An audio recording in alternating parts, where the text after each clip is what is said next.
Growing up is inevitable.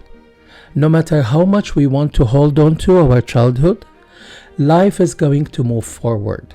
At some point, our childhood becomes something we look back on instead of something we're currently experiencing. Each generation's childhood is marked with different characteristics. No matter how old you are, it seems that every generation believes life was slower and sometimes better than life today. I'm going to dedicate a poem to you by Brian Bendall. It's entitled Kid Stuff. Many years ago, when I was just a kid, and I had just begun to grow, the stuff I had and did. I'm thinking back on all those things that life so fit to give me. If I can't remember everything, I hope you will forgive me. Chocolate candy cigarettes and big bubble gum cigars, mini bricks and red ball jets, hopscotch and dinky cars, mercurochrome and iodine, band-aids in a can. Your watch required a daily wind, and Etch-a-Sketch was grand. In school, the teacher had to see just what you had to do. You held one finger up for P, you held up two for poo.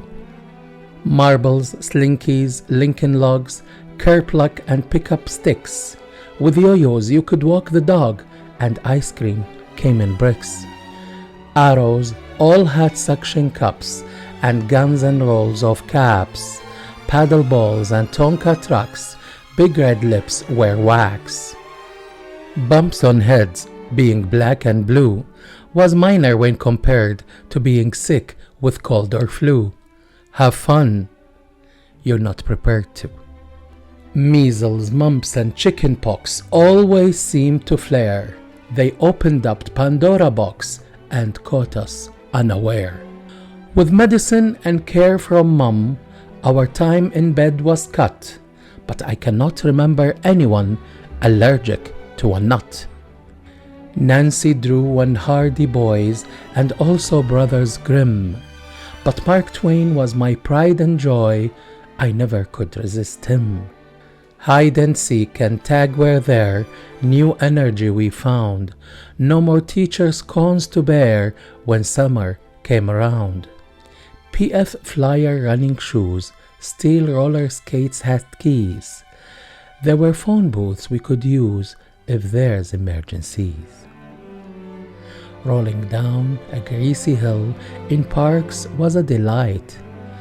Nicky Nine Doors was a thrill, but only played at night. We rode our bikes with playing cards flapping on our spokes. We played in all our friends' backyards and told our knock-knock jokes. Climbing fences, climbing trees were common things to do. Getting bruised or skinning knees, that was nothing new.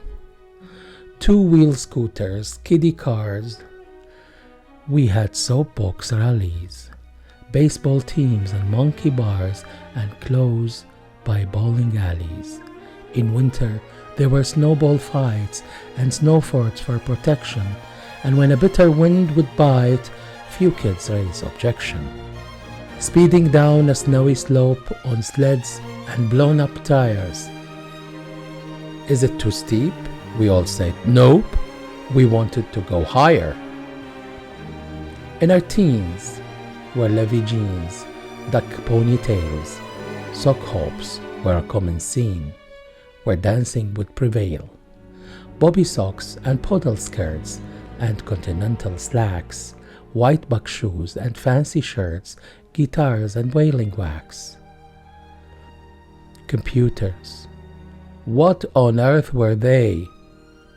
Well, they would show up later, and none I knew could dare display cell phones or calculators. Many things I've mentioned here are still with us today, but lots of kids, it does appear, ignore this great buffet. What happened to the world I knew? Have kids today stopped growing? If time machines were really true, I know where I'd be going. Dick, Jane, Spot and Puff are nothing now but jokes. But maybe I have said enough, so I'll say, that's all, folks.